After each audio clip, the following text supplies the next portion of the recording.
Things are going to start happening to me now. You've done all the reading. You're a scholar. You're a professor. You've done all the reading. You've done the intellectual heavy lifting. More or less, eat shit and die. You wouldn't know a fact if it begged you all night long. Want to give the wrong impression, because I am very high. Ran up behind him with a hatchet. Smash, smash, smash. Yeah. Care. I'm a libertarian. What I'm getting is, Did you vote for Joe Jorgensen or Trump? Who? Joe Jorgensen. That is the perfect answer. Thank you.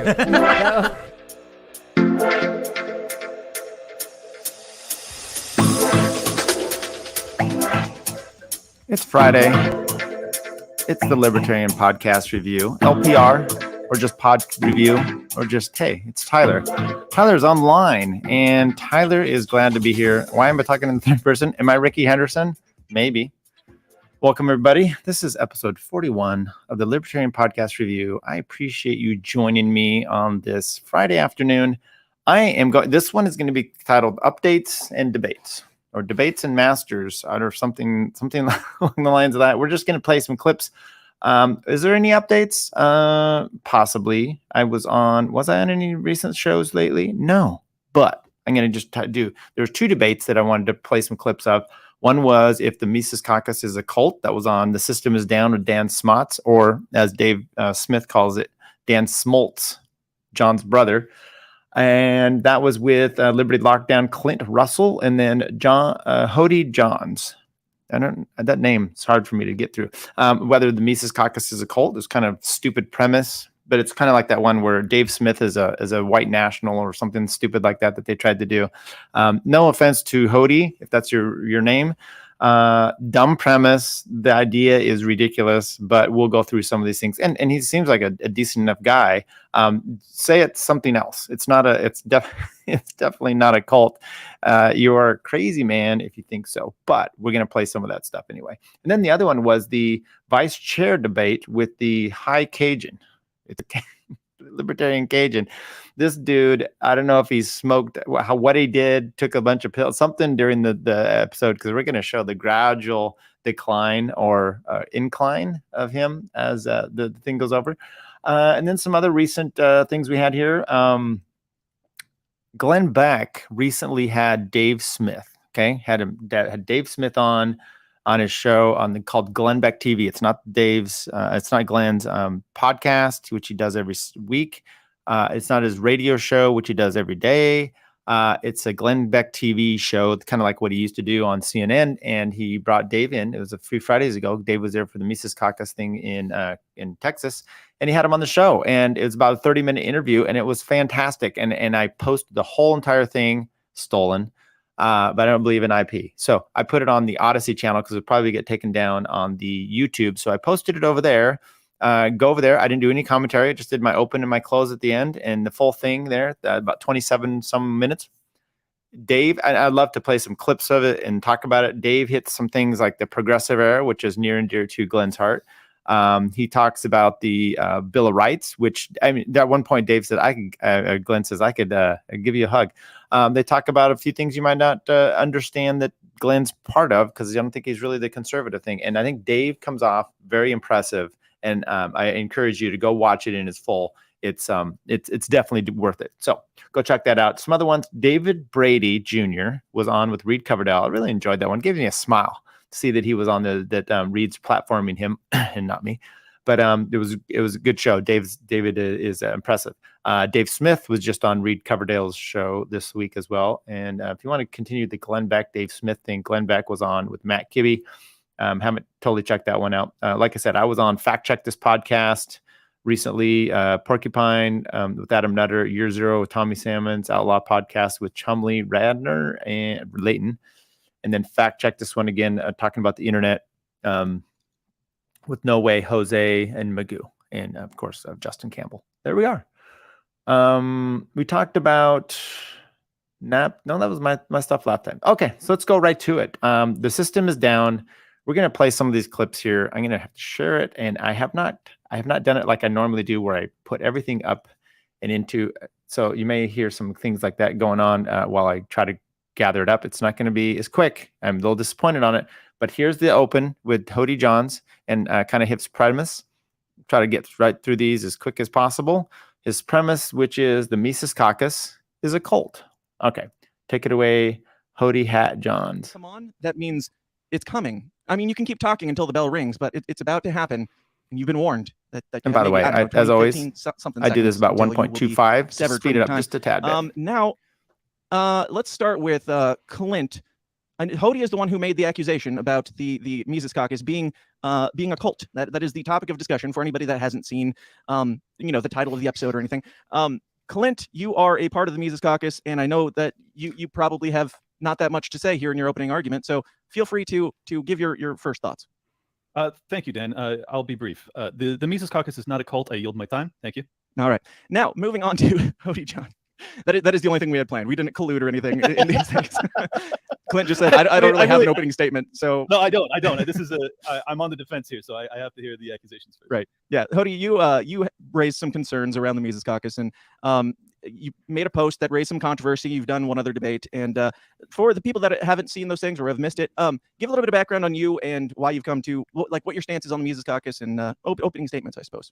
Sure. Well, in the sake of fairness, I mean, Clint was so nice to me. I guess I should say it is a cult and yield the rest of my time. But I won't, because I'm not I'm not as much of a gent as show's over, guys. Thanks for watching. No, you know what? I'm going to go ahead and say a lot of stuff here, and then I want Clint to get a chance to respond to all of it. Give him equal to or greater than the amount of time that I'm going to take here, because I do kind of want to lay it out first and then hear him kind of go piece by piece and take it all apart, because that's what I'm here for. You know, I did have to take down my shrine to the Fakertarians in the back, so I apologize for not having something cool back there. I think you had a shrine to the Fakertarians in the back?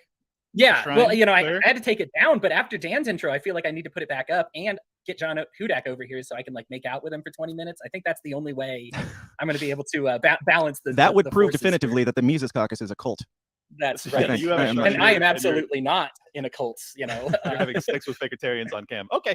No. Hey, instead of giving me your whole list, how about we go one by one? Would you mind? And I wish you gave the list. It'd be easy for us. Is one I think you're going to like. I won't dismiss any bad behavior from outside of the LPMC. And I feel like this is something that a lot of people that go against the LPMC fail to do. Like, you cannot talk about people need to block or not be friends with Dave Smith and have Jackie Perry on your friends list. You can't, right? Like, I mean, this is somebody who will talk to, if you have a family member who died of COVID and was unvaccinated, she'll laugh at your family members while they are grieving. And I mean, that's just the tip of the iceberg. It's not like I have one example. I mean, you have people that say, well, I was in the Mises Caucus when it first started to get rid of Sarwark, and then I dropped out when it became something terrible. So now next on my show, here's Nick Sarwark, who's now my best friend. I'm going to tell you all about it. And I'm just like, dude, what are you guys doing? You know, the Libertarian Party Audacious Caucus. All right, get to it. Come on. I mean, gosh, I have either blocked or am blocked by half of them. I do have some. We're going to do some skippy. With somebody, it's important that they know that you can phrase their concerns in your voice, right? To say that I understand you. And I want to make sure that I get this right. So if there's something I miss that you say, I just don't feel like you've acknowledged that enough, because that's often a valid. All right. Sorry. We're going to just skip off of that. So part of the problems you get, and I'm trying to find a bunch in here, is he just goes through and kind of, in a sense, just nitpicks at everything he can. Well, this guy said this is a possible lie here. And I'm just like, oh my God, this is really the complaints you're going to have. And by the way, he tries to, kind of gloss over. There's the word I'm looking for. A word cult has a specific meaning. You know, and me being an attorney, everything's like legalese in a sense. But if you're going to categorize something as a cult, you can go online. There's 9 things of a cult, blah blah blah. And he does say, oh, you can do this and you can find out. Well, then do it. I mean, that's what you said. You called them a cult. And so here's the next little thing. We'll just keep going through on some of these clips. Kind of came to a head, obviously, with the Tom Woods stuff. And it was something that I had been seeing for a while. And I will talk about other instances that I had before the Tom Woods stuff, but I didn't see it then. Now, with the Tom Woods, you can call them accusation. I'll just say the incident, I guess, like the whole incident. I think for me, I look at it and I'm just like, oh, damn, that sucks. Like, I initially am in all these posts because I said that can't be true, right? Like, no way. And then, when 2 family members come forward and like the story changes and it's changed, you got to use a Wayback Machine to find the original stuff. And then, who are the 2 family members that came forward? I only saw the sister. There are 2 sisters now. There's one who said, yeah, there's Tracy, and then the other one's like, hey, yeah, Tracy is my sister, and she's telling the truth. Are these still anonymous Twitter accounts? Because I don't know these people. Like, I'm just trying to verify that this is legitimate. I don't have their ID. She was able to produce a picture of, Tom and Heather that she had in her possession. Yeah, that one sister did, but I'm saying the person that came out to say I'm also her sister, and I agree with this. I've never seen that, so that's why I'm asking. Tracy, I don't remember if she said something, but liked it, I guess. So if somebody is not actually your sister is like, yeah, you're right. I guess you might still like it to win the argument, but you're kind of. I'm not or know the facts to win the argument here. Tom's ex-wife. No, Heather's the ex-wife. Tracy is Heather's sister. Yeah, got it. Thank you.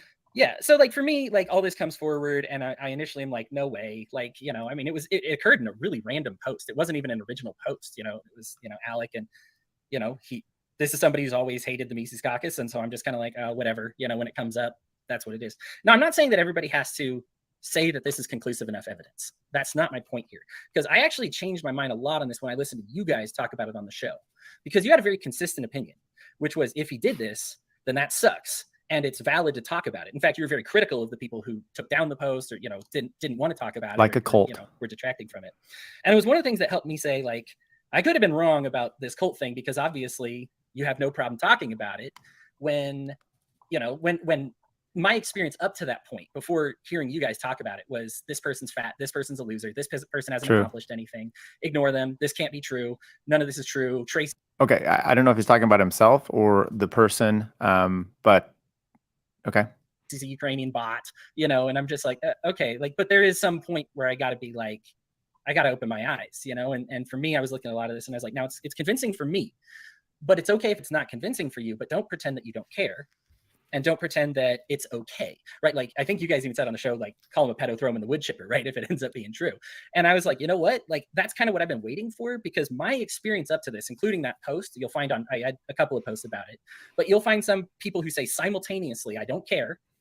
And these people will post that on, like, the Mark's safe from caring about Tom Wood's personal life meme. You'll see that on like 200 posts, right? They'll post on everybody's that they need to tell everybody how much they don't care every time they see it come up, which I got. All right, I'm going to keep going on some of these. Just the thought I'd say that, let's say you believe Tom, which is he groomed her to consent when she's an adult. Is that, it seems most groomers are grooming really young kids to have sex with them when they're kids. And the accusation here is Tom I think he gets it wrong too. I don't think it was 26 and 15. I think it was 21, 15. And then by the time they got married, the ages are moving up, as all of them would. 26 and 19, I think is what it actually was. But so there's that part. And then there's also like, I don't know. There's just so much. Let's go to the next one. And by the way, if he says you're willing to do this and you're not a cult, then maybe there's not a cult issue anymore. Maybe we're done talking about that. I don't know.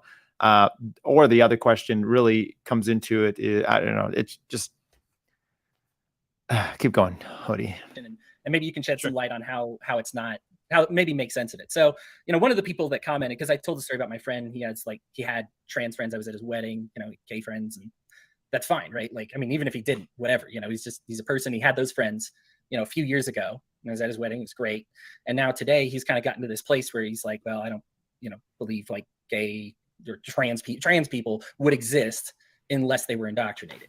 And somebody was like, dude, that's just effing BS. Like, there's no way your friend said that. Is that what you just heard? And I admit I'm susceptible to that. Like, I've heard somebody say, like, who cares about trans issues before, and I hear like, that sounds to me like you don't care about trans rights. And like, one is obviously more egregious than the other, but I'll admit when I make a mistake. If I just didn't hear you quite as right as I should have. But I actually did find the quote, from my friend here, and like, just so I understand why this is relevant. Is this a Mises Caucus member? Why are we talking about it? So that's actually another point I have here, and it's kind of one of the nice points. I did not know all the people. There are people who are Mises friendly, and there are people in the Mises Caucus, and I'll be honest, I can't tell the difference. Yeah, I guess we're done. What the? Okay, we'll just keep going on to the next one.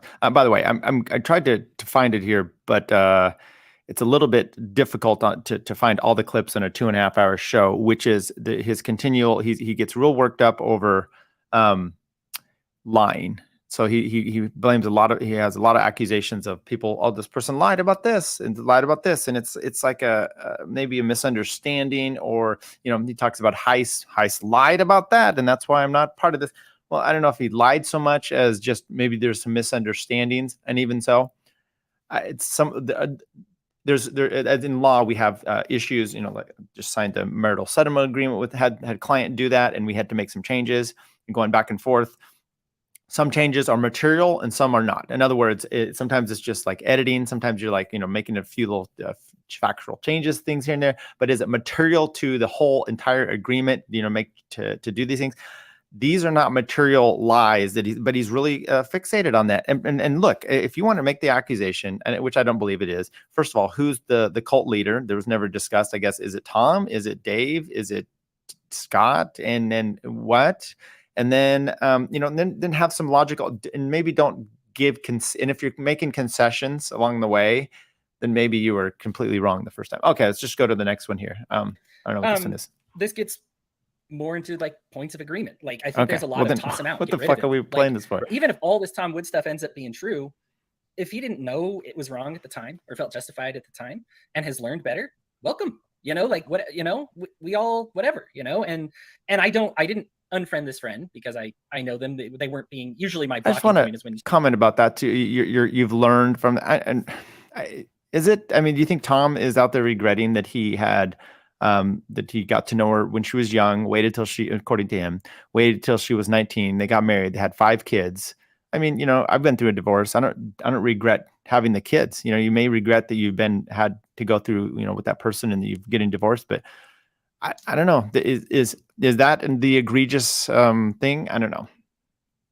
Start being like, I'm not defending Tom either, right? By the way. Just put me on like a get rid of a bingo card. And like it's hilarious, right? Like it's just funny, you're having fun. Obviously, if I'm going to be able to call somebody a cultist, I need to be able to take a little bit, right? Like that's just the way it goes. So obviously there's some of that, but there's or rapist. I mean, cultists are pretty. I think for me, I'm like extreme too. Like this guy didn't get any pushback for that. Now we might say we disagree with him, and like you said, maybe disagree with him strongly. But I'm like, I kind of want to I don't see enough of it, and maybe that's me and just my perspective, and it is online. I don't know how much of that is real. I've been told there's a lot of pushback behind the scenes that I don't get to see. I have a good friend, Jacob, who is kind of the hammer dude, I guess, for the Libertarian Party Mises Caucus. And if somebody needs to go, he's the guy who's like, hey, it's time for this to go. Is there a time when somebody's unsalvageable? Yeah. But I would like to push that as far out as I possibly can. I don't want to kick. Let me make this very clear. I don't want to kick. I feel the same way about socialists as I do about bigots. I don't want to kick them out. I want to make them libertarians, right? Like I'm not over here trying to say like this is you violated the one law that I can't. It's not like that. I want if we have that where we start making you can't be part of this unless you do this. Nobody's going to join. We are vastly outnumbered. This is a very small anthill we got right now. If we want this anthill to grow, we're going to have to work on our conversion tactics and not our cast out tactics. Okay, so conversion tactics, not your cast out tactics. So his conversion tactic, if you take him at his word, is to call the Mises Caucus a cult to convert them, or is he trying to kick them out? I don't know, but all I know is, hey, you looking at me like that, buddy? Okay. Well, you and I agree on that fully. And as a member of Tower Gang, let me tell you, I joke about things that are very inappropriate, and all of the people that I run with do the same. And I find that it is bringing people in that are not, wouldn't consider themselves libertarians. So there are strengths. Same with Dave Smith of Legion of Skanks. He's converted probably thousands of people into libertarian because they're diehard Legion of Skanks fans, and they can just kind of glean what he's about, and then they hop over to part of the problem, and all of a sudden they start reading Rothbard. Like this, there is a pipeline here. And it's funny because oftentimes when people talk about the pipeline, it's the Dave Smith to alt-right pipeline, and I find it to be completely the opposite, because you have all of these fringe elements, these kind of like outcast, like suburban kids that start listening to Legion of Skanks, and maybe they would have gone down a dark path, and now they're in the Ron Paul wing of right. And just to make your point there, I think if they want to do the whatever to alt-right, they just go to the GOP. Libertarianism, and I think that's tremendous progress, and so I'm glad to hear that you feel that way, and I tend to feel the same. I'm not really. Okay, let's go to the next one, which is gatekeeping, the gatekeepers. I think this is always a problem you have. But anyway, let's keep going to the next clip. Oh, it's too late. You got it. I got the soundbite. It's good. Yeah. So I just want to weigh in because now we're going back and forth about, who should be allowed in, who should not be allowed in. It seems like we both agree on that point. And Clint seems to lean more towards let them all do what they want kind of thing. And correct me if I'm wrong to either of you, but Hodey, you're the one saying that let them all stay, but also you guys are a cult and I condemn you for this, which is, it's a little bit less inclusive, I would say.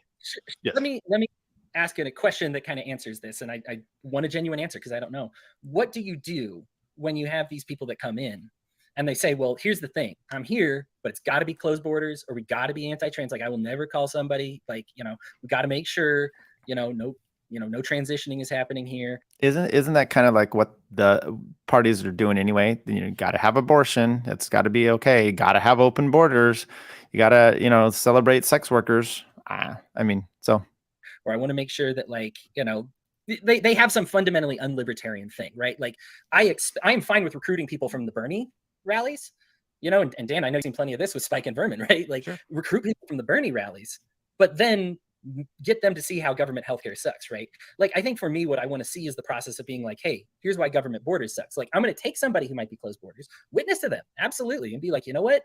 Yeah, I think you have a place here in the Libertarian Party, but let me explain why your border position comes from, and work on that. And I think my question is, how do you see the Libertarian Party Mises Caucus working on these people to make them libertarians? Because for me, that's the big key here. Is I want to see, I am fine with the wrong people being here and being recruited as long as we're turning them into libertarians and not encouraging them to bring their statism into liberty and having the Liberty Party become about statism. What makes you think that that's such a significant problem? And then I'll answer. The borders. Oh, so the borders. Well, then I'm going to give you a very unpopular answer for your camp. I don't think that having a closed border stance, as long as we. Okay, that's actually a better discussion. So let's move on so that we can get to some of the crappier stuff. So, and what I mean by that is actually into what is being done with the question of cult. Okay, so this one is where he's a Martha stan. Let's go to this one. Safe in the party because, of these comments, and there's people that have said things and my race has come into it. And somebody responds, oh, that's because your race is the most interesting thing about you. It's just like, okay, well, she's giving you a legitimate feeling that she has. And you just kind of want to blow it up in her face. And I'm told that there was blowback behind the scenes for comments like that, but I don't see it. Like, this is all I know. And for me, the whole, it's okay in public, but behind the scenes, whatever. I guess I get criticizing in private, but it's not like the tweet's deleted or anything. And it's not like, even somebody could come by and be like, hey, just so you know, that's not cool, man. We don't talk about somebody like that, especially somebody who used to be a friend, somebody who has been repping anti-communism, talking about how communist dictatorships tear lives apart, and she lived from that experience, and then say, well, we like your experience when you're talking about how communism sucks, but I don't like your experience when you're talking about how you feel like you're in danger because of your race. You either accept her perspective or you don't, right? No, I don't. Knowing the people that she was interacting with in the Florida Mises Caucus, many of them Hispanic, by the way, and alleging that it's like this fraternity of white college kids is just detached from reality. And I was being DM'd by these guys that are in the Florida Mises Caucus saying exactly what they had offered her in her her claims of not being offered anything at the convention, and I found her claims wanting, just to be blunt. And I don't really want to get into the weeds on this because I don't even know what's private and what's public, but it's like someone can be right about one thing and not right about everything, and you can respect her perspective as to feeling as if she's not safe because she's a Hispanic woman in this party. But I know a lot of Hispanic women that are in this party that feel totally safe. So do I not respect their opinions? Lobster here? Is he even white? Yeah, and no, he's not. Well, yeah, he's I think he's half Puerto Rican, and he's also not in the Mises Caucus. But it doesn't matter. I'll stick up for his insane takes online. Yeah, and by the way, Clint goes into more detail that he's not part of the Mises Caucus. So if you're going to make the accusations and you're going to, list someone in a lawsuit, you might as well at least actually know if they are actually involved in the debate and all that stuff. Okay.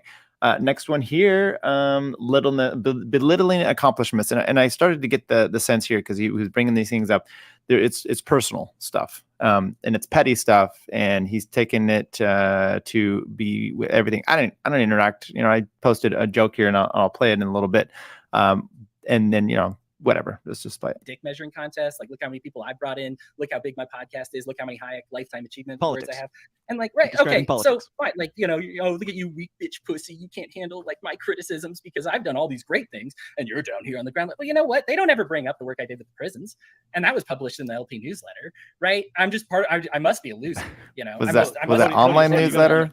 You got to understand is that when you attack the people that have brought in the most, they're going to have to bring that up, especially when your allegation is that they're going to be pushing people away. So of course you're putting them in the position to make that defense. That's not even their fault. They're going to have to say, yeah, I have 100,000 downloads every episode, and I've been on Joe Rogan 7 times. Like, I talked to tens of millions of people, and I probably shed more light on the genocide in Yemen than any human being on earth right now. Yeah.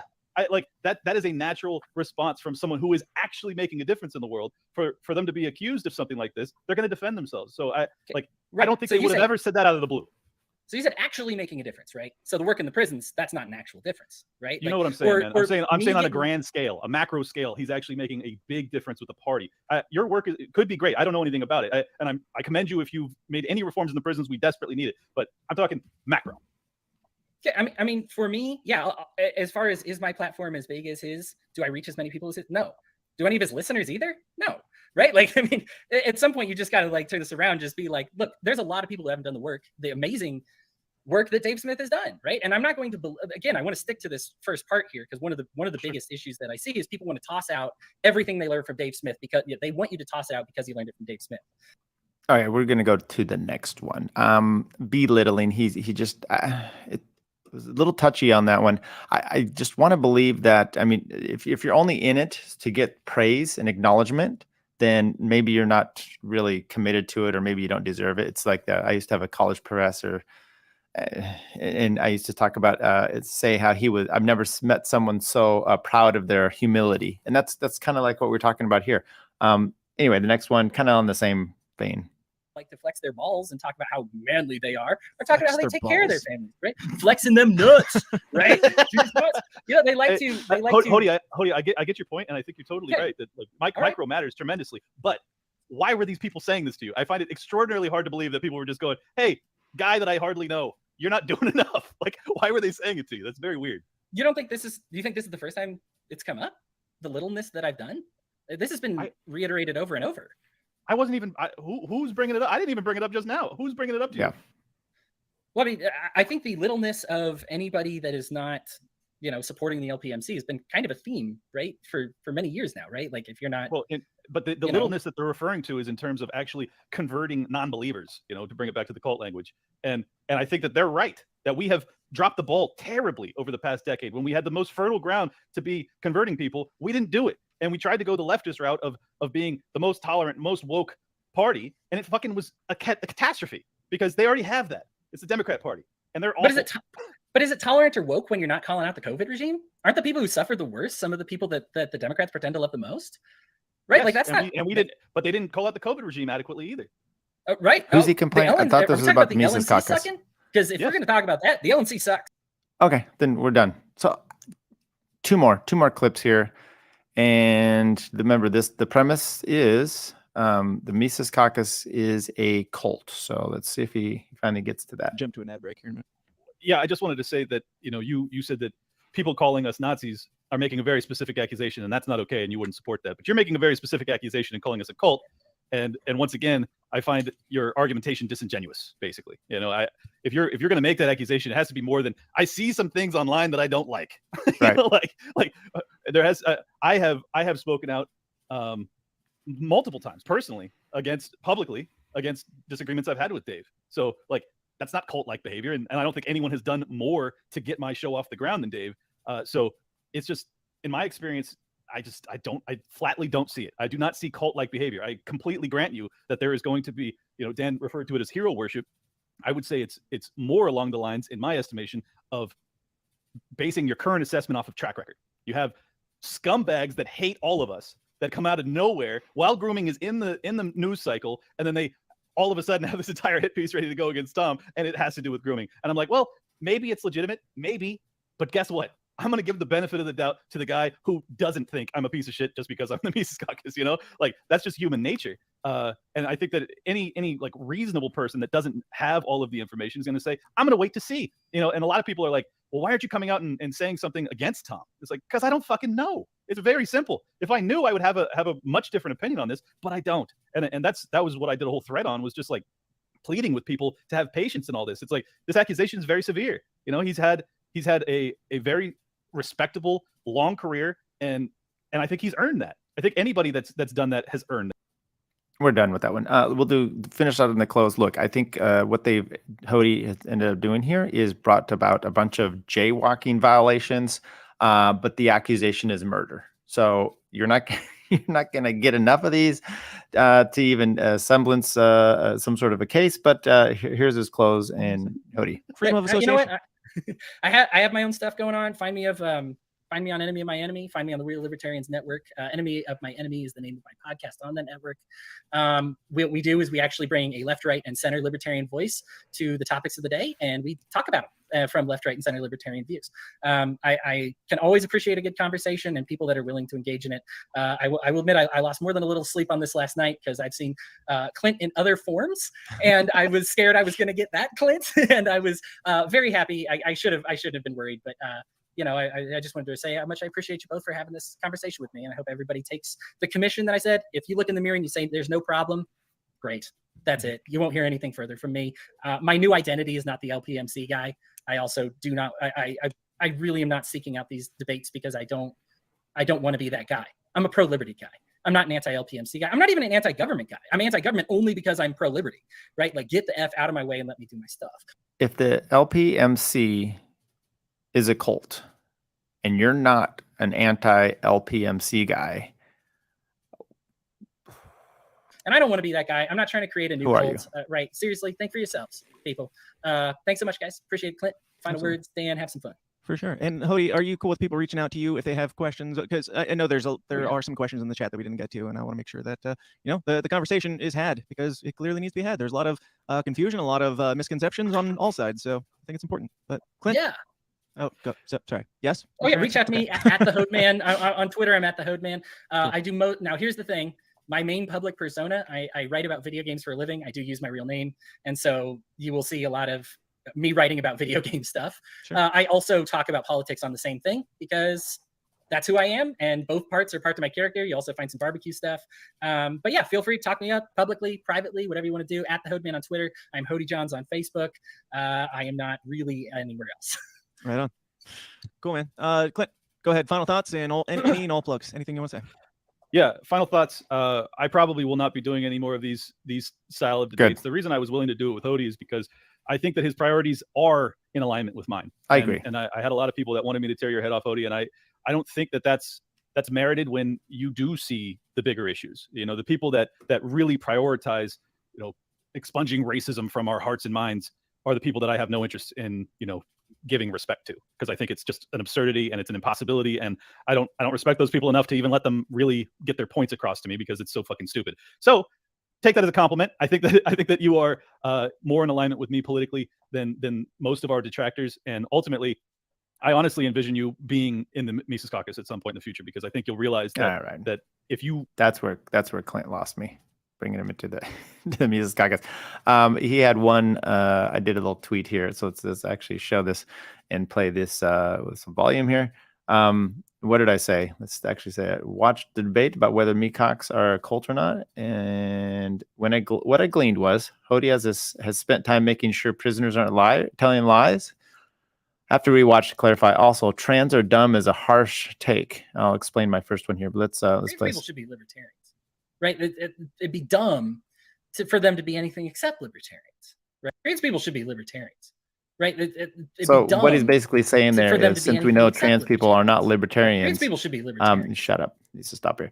Since we know not all the trans are libertarians, he's saying they're dumb. Saying trans people are dumb. He went, and I didn't get to play all the clips there, but he went on and on and on. He kept bringing up, this is a lie, this is a lie, this is a lie. And like I said before, it's acknowledged. It was nauseating, but then he worked in a prison, so that's all I was saying. This is a bad joke. Didn't really get a lot of play anyway. Okay, let's go to, dude, this debate. We're gonna play who it's all with, and we're going to do the open here, and it's for the LNC chair. And we're going to do an open. We're going to do who's all the participants. We're going to do a few clips from it. Then we're going to have some conversation. Maybe. I don't know. Start up. Oh, geez, we got to count down 5, 4, 3. I should have started a little bit later. Here we go. Yes, welcome back to the Cajun Libertarian Live. Real quick before we get started, let's check out a couple of our hosts and promotes, the ones that you know sponsor the show. Joe Solosky, JoeSoloski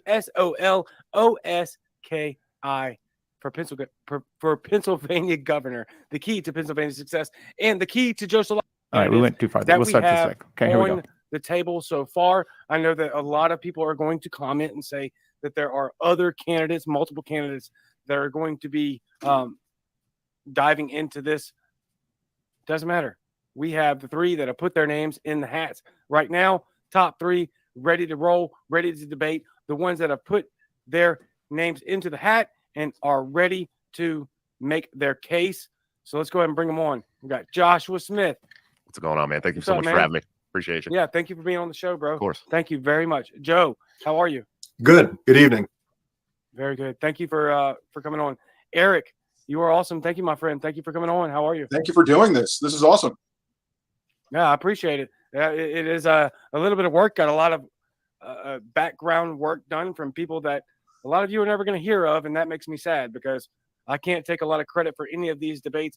I am just the unofficial pretty face behind the screen here, and so it really does hurt my heart that I can't, kind of let everyone know how much work that has gone on behind the scenes from people that I can't mention that have done a fantastic job of introducing these questions and this format, which is something that's beyond me. I've never done this before outside of my the LNC debate, like for the chair. This is my first debate ever, so please don't give me any credit. A lot of this goes to people behind the scenes that are absolutely fantastic, and they are doing a whole lot of work. So I say all that to say thank you to those of you that have been absolutely phenomenal behind the scenes.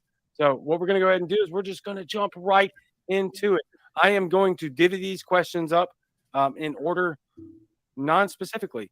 I will call on each one of you randomly to start the questionnaire. Right now, I'm trying to freaking figure out why my mouse isn't working. This is really weird. Got to stick it on the charger at the end of the night, buddy. That's how it works. You know that's what she said. We had some tech difficulties before the program started, so y'all bear with us. But it's going to be a bunch of fun. We're going to have a great time tonight. Let's start off with the first one, and I guess we'll start off with you, Eric. Let's go. Tell us your credentials, both inside and outside the Libertarian Party, your educational background. I'm just going to let the kind of run for the intro of each person. Political philosophy, and I want you to do it in 2 minutes, sir. Please go. Okay, so I have 2 bachelor's degrees, both in political science. One is a domestic political science degree. The other one is an international political science degree. I've done legislative writing. I've worked on presidential campaigns, U.S. Senate campaigns with the old parties. I've done work with numerous campaigns within the Libertarian Party. I've been in the Libertarian Party for 15 years now, and I have found my true political home.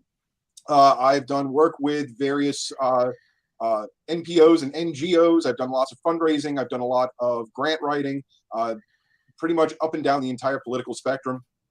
And I want to bring that type of level of experience to the Libertarian Party and start taking down the system from inside the system. Amen.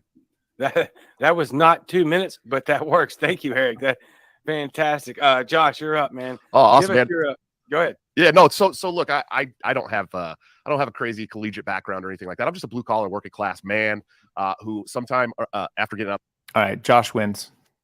The military in 2005, realized I was fed up with the 2 old parties, and I found Ron Paul sometime after that, around 2007, worked on Ron Paul's campaign in 2008 in a very, very hard place to do so in California. And that really opened my eyes to the philosophy of liberty. I like to say that Ron Paul woke me up. Murray Rothbard radicalized me, and Nicholas Sarwark pissed me off enough to get involved. So I joined the party. I became a voting member of the party in 2010. I joined the actual party around that time as well, but very briefly. And then I came back in 2015. I became a region rep for the Washington State Party in 2016. I had no idea what I was doing, but I tried. I gave it my all. In 2017, I ran for chairman of the the Libertarian National Committee. I did not win that election, but I did end up as an at-large on the board. I ran again in 2020, unsuccessfully again, but closer, much closer that time. Ended up as an at-large again, and now I am running for vice chair. I have worked on numerous campaigns in all kinds of fashions, between fundraising, between phone banking, door knocking. I've helped people put together campaign plans, and now I'm currently running my own state house campaign here in Iowa as well. So, I have a knack for this political stuff, just being a blue collar guy. I know some people might be like, well, what experience you got? But I have the unique capability to connect with the normal, everyday, blue collar, working class people, man. And that's that's the majority of our voters. That's the majority of the people that we need to get on our side. Those are the people that make the country go round. And so I've been really successful with that. And in fact, for 2 years while I was on the national committee, I was the #1 recruiter in the entire party. And that's the entire party, until some really great podcasters came around and started out recruiting me. And I've raised a lot of money for the party. I've done, I've traveled around the country. I've been to almost 48 states now over the last 5 years. I put together ballot access fundraisers in Alabama. I petitioned for ballot access in Ohio. I've been to every single Florida state convention over the last 5 years, sans one. So, I put in my time for this party, and I'm ready to take that to a higher level, and that's why I'm running for vice chair. So, thank you for having me again, Cajun. I appreciate it. No, man, yeah, thank you very much for joining us. So, Joe, give us your pitch, please. Okay, I like to say I have a Renaissance man's education. It sounds so much better than a checkered past. I've got a degree from Michigan State in business. I've got a law degree from Detroit College of Law, and I've got a master's in physics education from Ball State University. Trust me. I've been last 23. Do you practice law? I was a lawyer. Okay. I was a store manager. Oh. I was an insurance salesman. I've sold swampland in Florida. Sounds like I've been a physics teacher in the classroom for 23 years. Pretty much you name it, I've done it. I've been active in the party since 1979, when I called the national headquarters as a young lawyer and said, Ed Crane, who's running the Clark petition drive in Indiana, he said, funny you should ask. And I ended up doing it. I've been state chair 3 times in Indiana. I've served on the national committee. I've served on the platform committee. I've run from everything from township trustee to state rep to state superintendent of public instruction. I've run for Congress. I've run statewide petition drives. I still hold, and I hope this will change, the record for a 3-way race in the U.S. Congress against a Republican and a Democrat, 11.4%. I should have just stopped that after he said 3-way. As a libertarian. You pretty much, you name it, I've done it. And I'm running because I think it's time for us to muscle up. I'm not running for the party. I'm running for the country. The country needs us. It's running for the country. I will absolutely wholeheartedly agree that our country needs us in a really substantial way. I could not agree with that more. There's a lot of discourse and disruption going on within the LP that cannot help us sustain that victory that you're talking about. We'll get into that a little bit. Okay, so now I'm going to delete this off here. So now you know the parties that are there. Those are the 3. 2 are Mises Caucus, which is Eric and Josh, and then you've got Joe, who's not, and he seems to be more cantankerous about it. So, but I thought the entertainment for this would be not to necessarily play. Come on, what's this camera doing?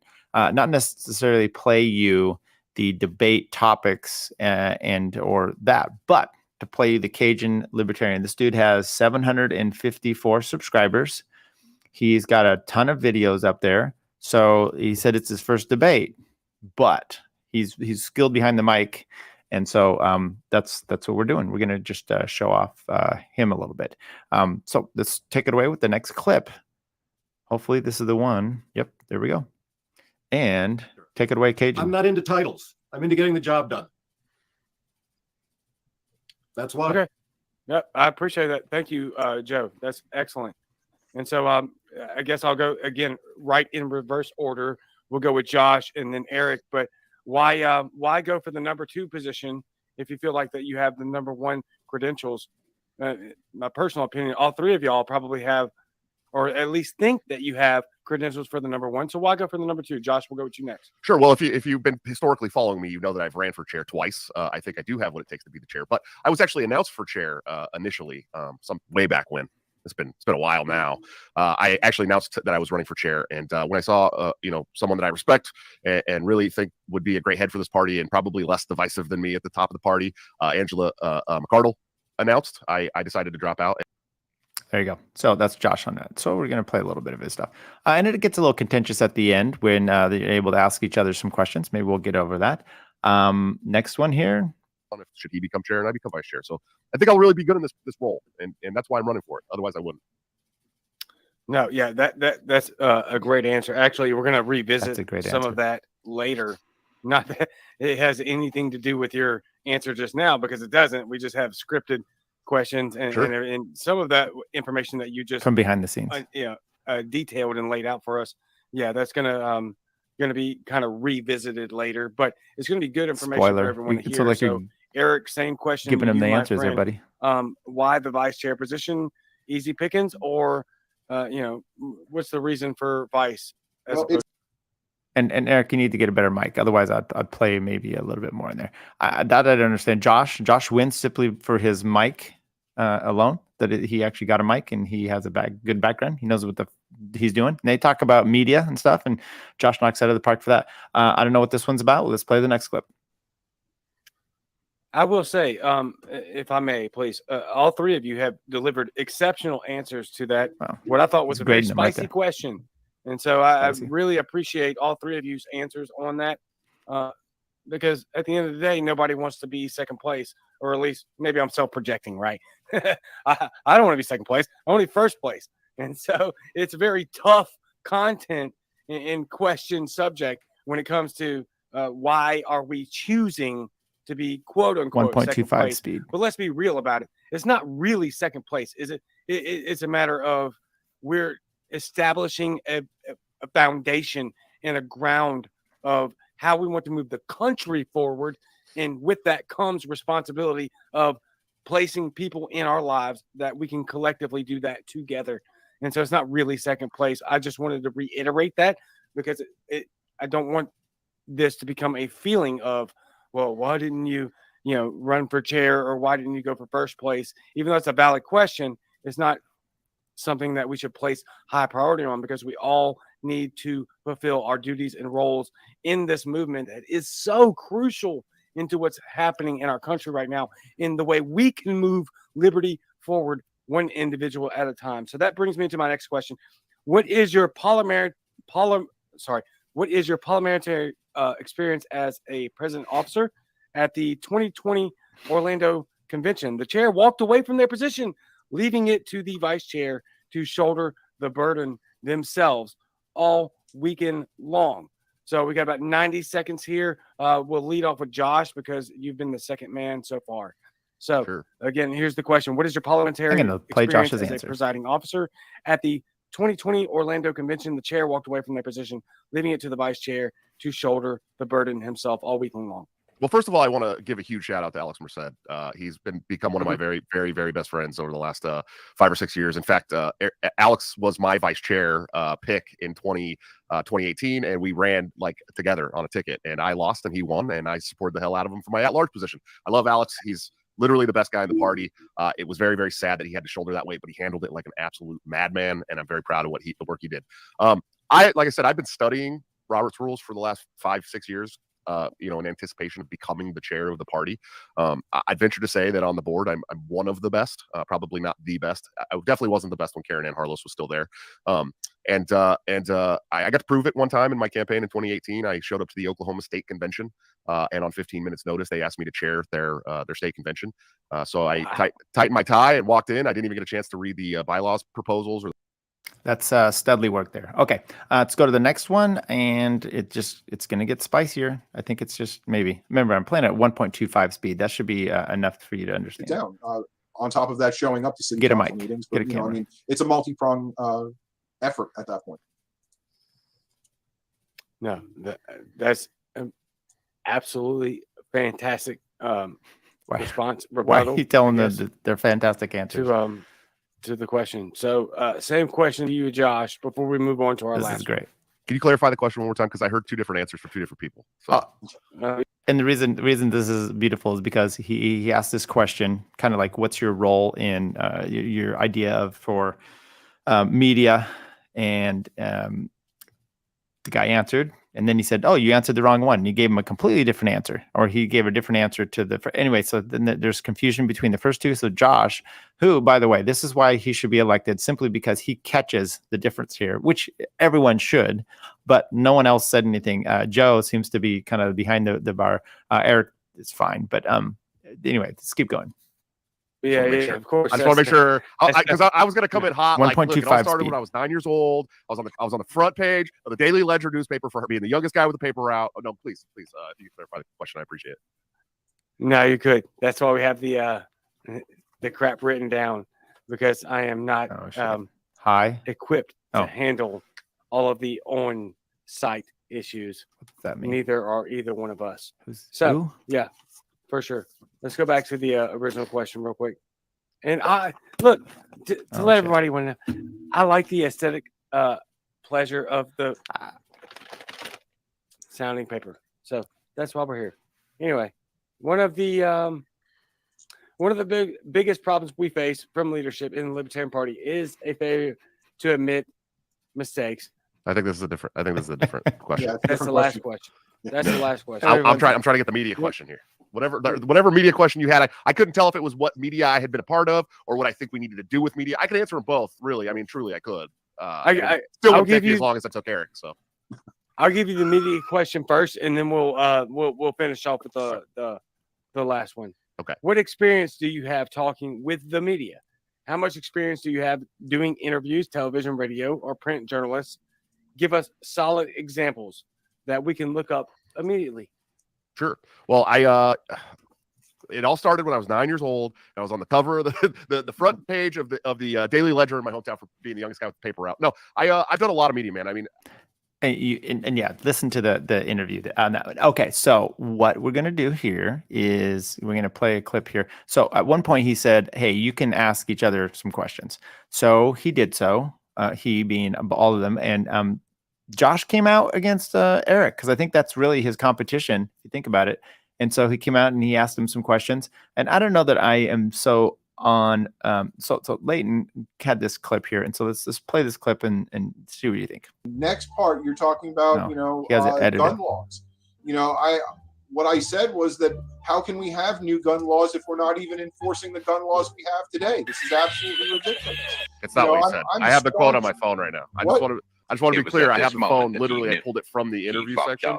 Okay. You said we have to enforce the gun laws we have. This is a direct quote. We have to enforce the gun laws we have today before we can figure out if we need to expand it. Yeah. So I just want the quote. Well, no. Today, Junior. Yes. Before we write any new laws, we have to enforce the laws that the gun laws that we have in place today. That's basically putting the line in the sand and saying no more effing gun laws. That is absolutely. I am a big supporter of 2A. The lie detector determined that was a lie. Yeah. They call me the freak of the fall. Fuck a little bit. I've come to take it. Okay, that's Leighton's take on that. Okay, and rightly so. Last one is they did your close, and then our buddy Cajun here, he goes off on a bit of a rant. And do I do this on one? I'm doing it on 1.25 because if we don't, it's too much. So we'll finish out with Joe says his thing why you should pick him and his blurry background over the others. What a libertarian is. If you believe that is a libertarian, then you're going to vote for Angela, and you'll decide between Josh and Eric. I am the only non-Mises Caucus candidate running. It's up to you. Okay. That's it. Well, thank you Listen to this. very, very much. You are an excellent candidate, and it's been an absolutely amazing time. Thank you so much. Let me move myself onto the screen here. There we go. I'm dealing with papers and everything else going on here. I'll be honest with you. I think that all three of you have made an excellent pitch for your candidacy. And I really, really look forward to what you guys have to offer in the future. I think it's going to be a very tight race. I think it's going to be something that's kind of unprecedented in the Libertarian Party.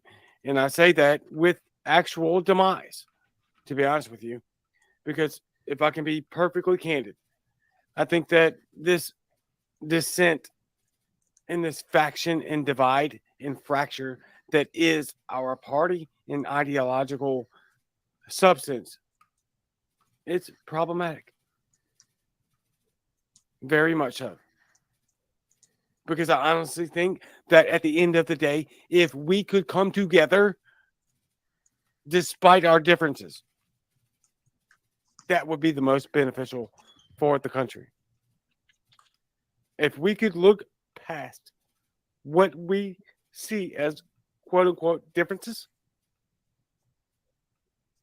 we would be a team. We would be a force to be reckoned with. So what I would say to each and every one of y'all is there are more important things that we have to take care of as a country, as a whole, as an ideology, as a movement that are vastly more important than your self-interest. And I think wholeheartedly that each one of y'all know that and agree. So, from this point moving forward, let's unite. You all have fantastic ideas and that are all worthy of consideration, and that would absolutely benefit the unification of our movement, liberty, moving forward. So let's freaking figure out a way to do it, right? I swear to God, I want each and every one of y'all to be united in our efforts to form a more perfect union. I don't know how else to say it. Form a more perfect union. That's what the Constitution, the Bill of Rights says. Let's do that. Each and every one of you are intelligent, smart, and capable, and absolutely fantastic. We have to figure out a way to do this together. And you're more than capable in doing that. And I hope I can be a part of that. I'm just a lowly nobody. Right? I just started posting memes on the internet. And here we are hosting LNC chair debates and VC chair debates. What the hell? That should say something. That should say something. Sadly, it does. We have a goal. We know what that goal is. And let's fight for it. Period. Full stop. Point blank. I love each and every one of you. Thank you so much for being tuned into this debate and spending your time. Like, what hell? 2 hours now, right? You guys have been absolutely amazing. Thank you so much. You're fantastic. I cannot wait to talk to y'all again very, very soon. I love you and good night. Good night, everyone. Ooh, that was painful. Okay, and just to make sure, I could have slowed it down, which would have been even more painful, and then but I sped it up for your listening pleasure. Okay, that's the show. I don't know. Did we go out in a bang? I don't think so. We're gonna have coming up. Reno's coming up. I'm gonna be there. I would love to do a podcast there, but I'm need to make sure and try to actually do the work that I'm supposed to be there for, which is voting, I guess. So I'm going to see Dave Smith and is doing Part of the Problem on Thursday night, and then a comedy show. I think he's doing 2 shows of that. Check his Eventbrite, I think is where you can do that and get your tickets for there. If you see me there, let's come up and say hi. Let's talk. Let's chat. See what's up. Other than that, it's that's all I really have to go on. That's all it is. It's Friday. Those are your shows. Check those 2 debates out. Or don't. I mean, there's really nothing was accomplished other than Dave's. Josh Smith is the person to vote in, and Clint and the Mises Caucus are not good. That's it. Episode 41. Till next time. Okay, I'm leaving now. Bye, guys. But she's back. Chick-fil-A is completely overrated. It's not that good. I prefer Zaxby's. I prefer Popeyes. Takes a tough man to make a tender forecast, Nick. And I guess that's me. Keep fucking that chicken. Should I vote for Dick Cheney on the Libertarian Party? Do I have an obligation to vote for Dick Cheney? I would say so. Yes. Did it work for those people? No, it never does. I mean, these people somehow delude themselves into thinking it might, but it might work for us. That one dude was like, not a podcast, so I can't find it anywhere, and they don't have video. Oh yeah, Peter Janke. Yeah. Yeah, I blocked him. I'll do it. If he unblocks me, I'll... He'll buy your shirt if you unblock him, Bert. He's a wigger. Yeah, nothing cooler than a 49-year-old wigger. Yeah, I just started live streaming. Cut me some slack. I'm pretty high tech for a boomer. But anyways, boomer.